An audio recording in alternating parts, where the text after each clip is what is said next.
hak ni dia mau tulis post dia ada mau minta tolong menegas sikit hak ni dah. Sedikit ibarat dia mau kutip daripada kitab kali. Dia mau tulis kata yang dikehendaki dengan keluarga pada makam zakat itu keluarga di sini keluarga Nabi lah sallallahu alaihi wasallam. Barangkali tempat duk bicara wa ala alihi. Nah, Allahumma salli ala sayyidina Muhammadin wa ala alihi.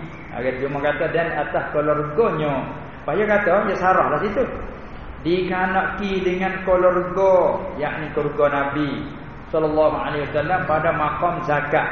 Apa? Duk kecek kata haram di atas keluarga Nabi itu menerima zakat. Dan kita tak boleh beri zakat kepada keluarga Nabi sallallahu alaihi wasallam. Dia kata murah dengan keluarga pada bab zakat kena ke segala anak cucu Hashim dan Muttalib. Talian dua tu. Nah, ya anak Abdul Manaf dia pak bukan? Abdul Syamsi Naufal. Hashim Muttalib. Hashim lah bakal Nabi kita bakal Hashimi. Lepas tu Muttalib tu yang Nabi SAW kata Bani Hashim Bani Muttalib juga tangan ni begini dah maknanya ikat terapah. Jadi orang dua ni apa keluarga pada bab zakat. Haram mereka ini menerima zakat. Sebab zakat ni ia tasbih macam ibarat kepada daki manusia. Gak dia ni orang melia tak boleh terima sedekah. Maka zakat ni maksud dah sedekah wajib bukan? Hadiah tak apa. Kerana hadiah ni kerana melia. Tu murah. Lepas dia kata pula dan pada makam doa. Keluarga pada bab doa, hak tu sekalian mereka itu segala anak cucu Hashim Muttalib dan sekalian umatnya yang atqiya. Kita saja. Segala umat yang orang takut akan Allah maksudnya keluarga dia belaka. Kalau itu mudah-mudahan kita orang mukmin yang berjuruh ni pun yang orang beriman ni beramal pula dah ni masalah kata auli apa masalah alihi dia juga. Bab doa. Bab doa semua umat dia hak yang muttaqin orang yang mukmin semua tu main keluarga dia lah. Tu bab doa. Kalau tu boleh panggil keluarga Nabi sallallahu alaihi wasallam. Orang semua orang mukmin boleh panggil keluarga Nabi. Sini yang kata atqiya, mana orang muttaqin, mana orang mukmin nak berjuruh pula sekali lagi. Kata setengah ulama, segala orang mukmin keluarga Nabi pada bab doa walau asian, bahkan walau yang deraka sekali, dia berdosa sekali pasal orang mukmin. Bahkan dia kata orang yang deraka, orang berdosa ni sangat berhajat pada doa. Ni orang panggil hubungi sama orang mukmin. Walaupun dia kelahi balas sama mukmin pun bab doa minta ampun di mari dia ada hubungi apa dia.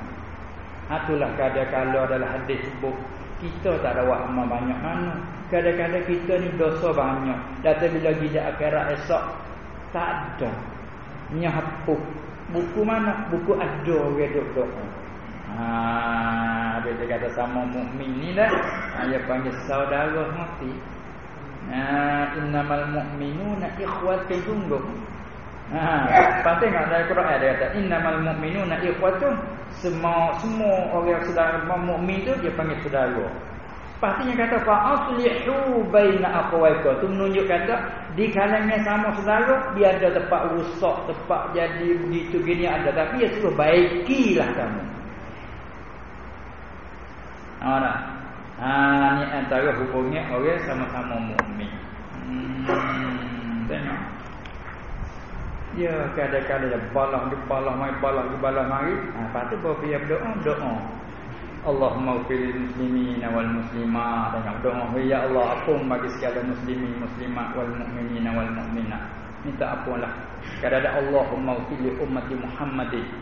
Tak ada ke warhamhum. Ya Allah ampunlah bagi segala umat Muhammad. Yakni umat Muhammad anak mukmin lah. Maksudnya tu. Ada kata hubungnya sama orang mukmin sama muslim ni, dia hubungnya rapat. Hak mati dah, hak masih hidup, hak di mana kena tak kena apa hubungnya dia rapat. Tu kelebihan dia. Tak sama dah dengan hak lain pada mukmin ni, tak sama dah. Sabar doa nak minta sama.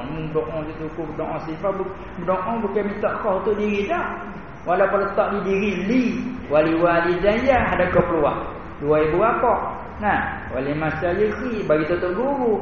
Wali ashabil huquq 'alai orang takut hak di atas tu. Lepas tu borong. Wal jami'il muslimina wal muslimat wal mu'minina wal mu'minat. Ada kata faham bodoh borong kupu borong. Ha tu terkadang-kadang orang ada salah sini ada Tuhan apa buku pun. Ada orang ada dok.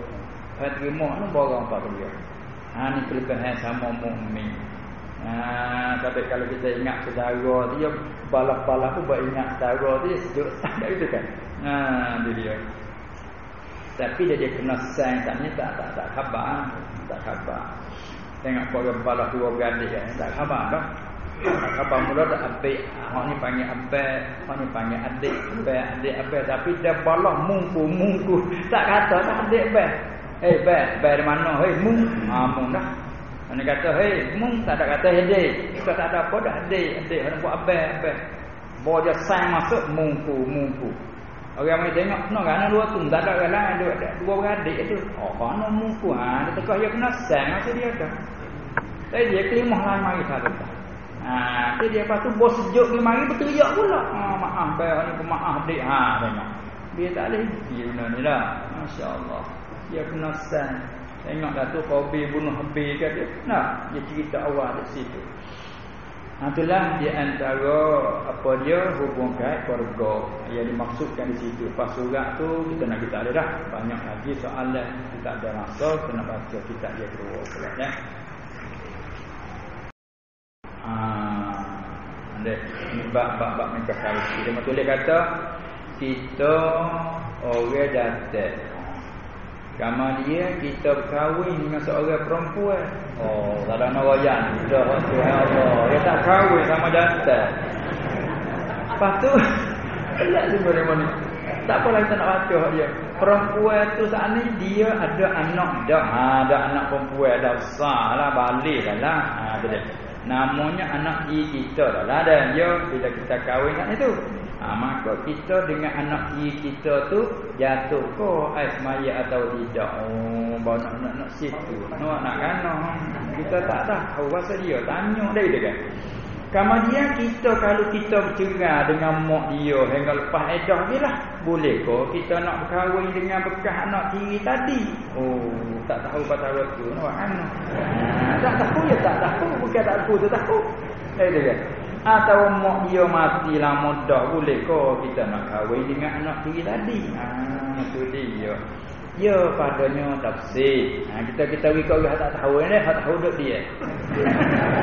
Takut dia ada gini. Dia berasa tak orang tahu lah betul tanya. Jamin. Sahabat dia ramah sedih. Ya ada kan. Jadi gini masalahnya kalau kita berkahwin dengan seorang perempuan didapati dia dah punya anak. Sama ada balik dah belum balik tak kira maknanya dia punya anak. Jadi kalau kita sekadar akad nikah terima nikah saja yakni kita tidak duduk sebagai suami isteri tidak berlaku persetubuhan maka anak dia tu tak jadi lagi anak diri.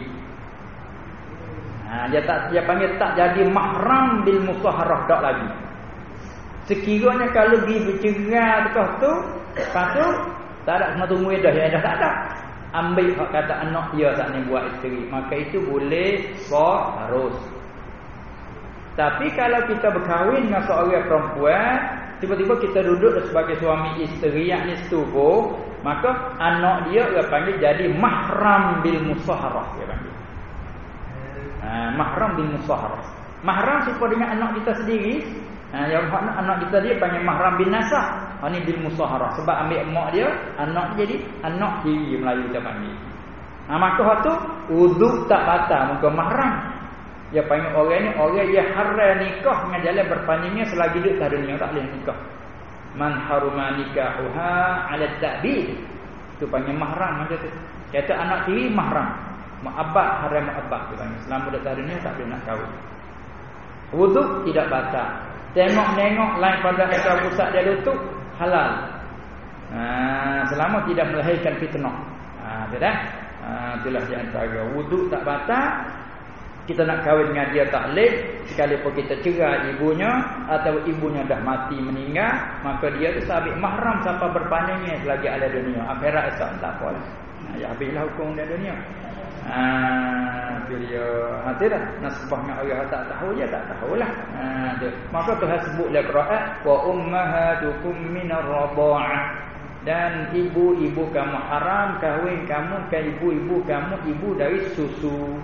Maka akahnya ibu anak. Ibu kamu balik anak susu. Wa rabaibukumul lati ada. Dan anak-anak hak muda riba.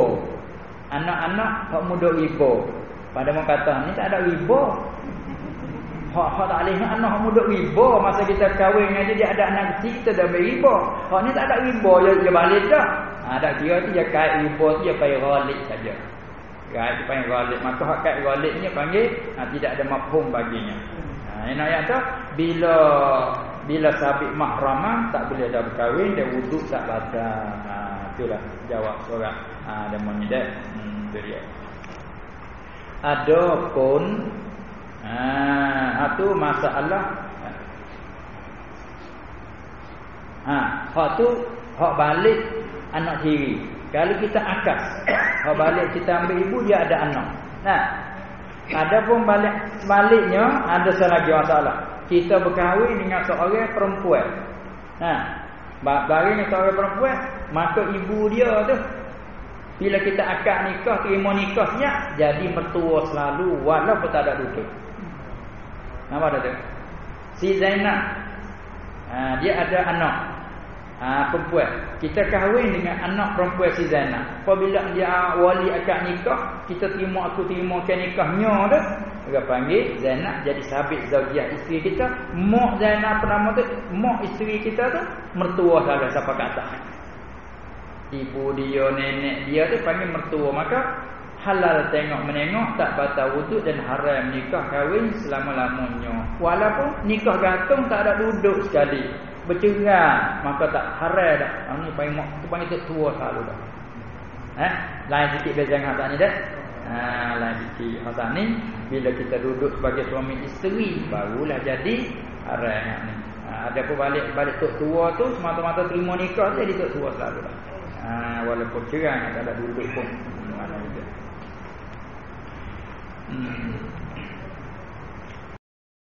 Bismillah kena tak kiralah nama ada kambing kau buat apa saja Allah tak pernah sembelih tu. Apabila dia sembelih saat ni kata dia sudah pun putus dah hulqum dan meri. Hulqum jalan lalu nafas. Dak nyawa tu pergi masuk. Meri jalan lalu makan ni. Dak telan makan ni lalu kok tu lah. Lepas tu dia suruh kita sembelih. Agama hajar suruh sembelih. Kamu dia apa sembelih?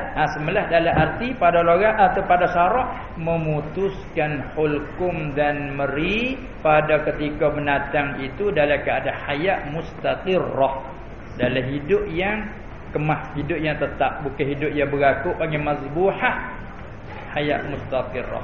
Itu makna dan takrif sembelih pada syarak, memutuskan hulkum dan meri. Masa kita memutus hulkum dan meri itu pada ketika hayat mustaqirrah. Jadi pada masa binatang tu dalam hidup yang tetap, tidak dalam hidup yang berakuk garah-garah dah. Itu makna sembelih pada syarak. Sembelih itu sah. Tak adanya kait kata dengan syaratnya mati selalu, mati cepat, tak ada syarat dah. Tak ada syarat. Kalau itu kita tengok takrif makna sembelih sebelah tu, maka rupa masalah yang mau tanya saat ni. Seorang tu dia sembelih binatang seumpama lembu ke kambing ke, ikutlah dia itik pun. Lepas tu putus habis dalam kumri tu. Tetapi nyetak mati, lambat mati. Tu tak kena cara-cara sikit tu. Cara nak cepat mati boleh dia tak kena cara dah tu. Jadi lambat mati. Bila lambat mati ni duk tunggu mari pasal luar biasa ni lama ni kan ni. Nak lapar tengok dia terlepas lagi. Tapi kalau tengok hak hebat apa serati, hebat serati. Serati ni betul baik. Dia duk makan padi kadang-kadang. Dia duk makan upai, duk sudu tu baik kat tekak. Berat tu baik kau ni. Sakit serati ni. Tak ada balik tak tengoklah bapak tu sakit. Tu dia. Tu dia tu. Lepas tu di situlah nak macam mana lawak salah tu dihiris tambah. Ada orang kerak kepala.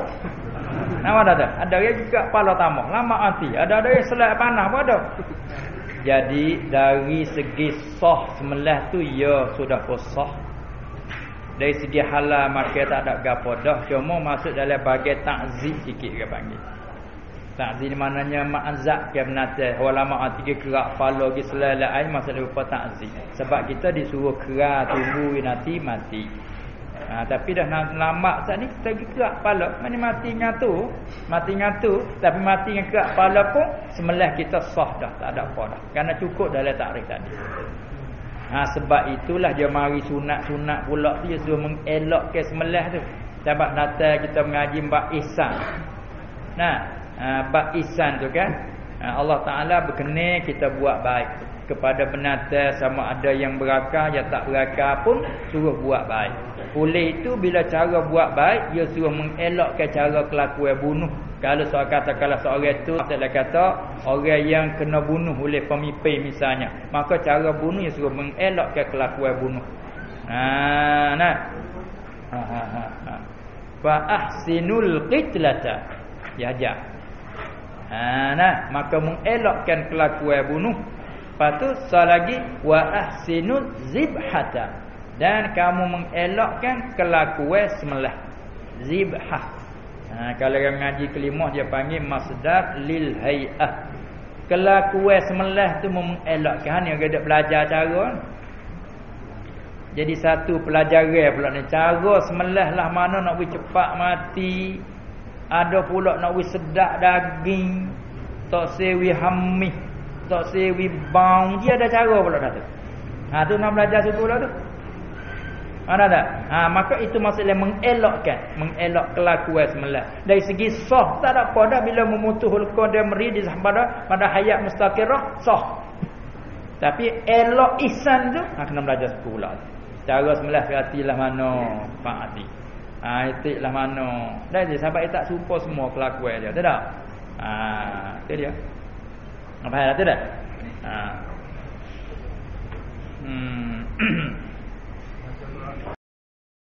Baca Quran dengan berlagu, kan? Kan? Maksud apa? Ada zayyinu aswatakum bil Quran. Hiasilah kamu suara kamu tu dengan Quran. Dia suruh hiaslah apa suara kita tu dengan Quran. Mana kata kalau kita suara elok, bacakan dengan elok, bacakan dengan tertib, elok mengikut cara Quran. Mengikut cara dia elok je tak serupa cara lagu lah ni. Cara syair macam ni, cara Quran macam ni, lagu turut dia. Dia suruh mengelokkan suara kita dengan Quran. Orang suara sedap, hiaskan dengan Quran. Lepas tu kena jaga dalam suku lah tu. Sebab ya apa? Sebab orang suara, mana orang ada kelebihan dia nak mari penyakit. Dia nak mari penyakit. Penyakit apa? Penyakit ujub. Tu kena jaga suku lah tu. Orang rupa jangok pun dia nak ujub cara jangok dia tu. Nak tengok orang lain gelo-gelo belaka. Dia jangok lah. Dia panggil satu penyakit. Penyakit orang ada kelebihan dia nak mari sifat ujub. Kalau orang suara sedap apa tu juga dia ujub cara suara dia tu. Dia ujub dengan suara dia. Rupa ujub dengan rupa. Tu kita kena jaga suku lah tu dah.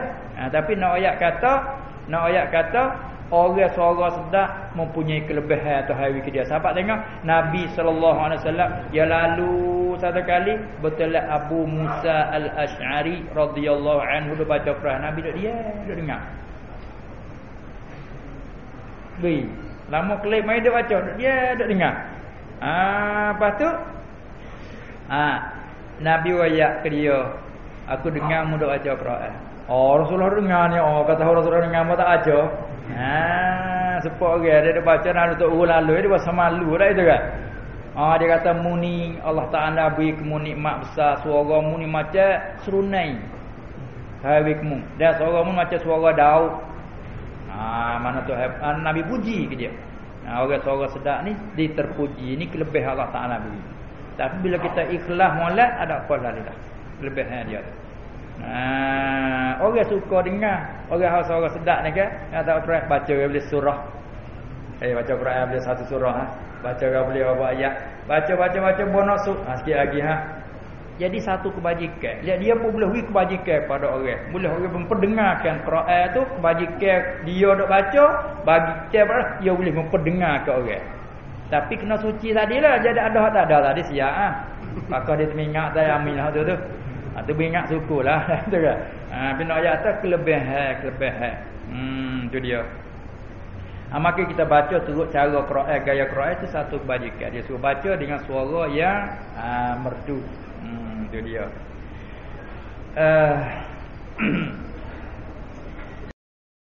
Lepas tu dia mau tulis sini tu baca dalam doa tu dia kata ada tunajina. Ada dia baca tunjina. Tu dia. Kedua-dua itu yang mana lebih baik atau apa boleh kedua. Duk tu mana dah Alhamdulillahirabbil alamin hamdan yuwafi ni'amahu wa yukafi'u mazidahu. Dah lagi dah tak apa lagi. Allahumma salli ala sayyidina Muhammadin salatan tunjina. Tu dah. Tu dia. Ataupun tunajjina. Tu dia. Boleh kedua ke ataupun boleh semana-mana. Ya, ini satu lughah. Dia dalam arti bahasa kita hak baca tunjina, orang tahu kelimah dia panggil baca dengan ba if'al. Anja yunji. Injaan makna yang melepaskan.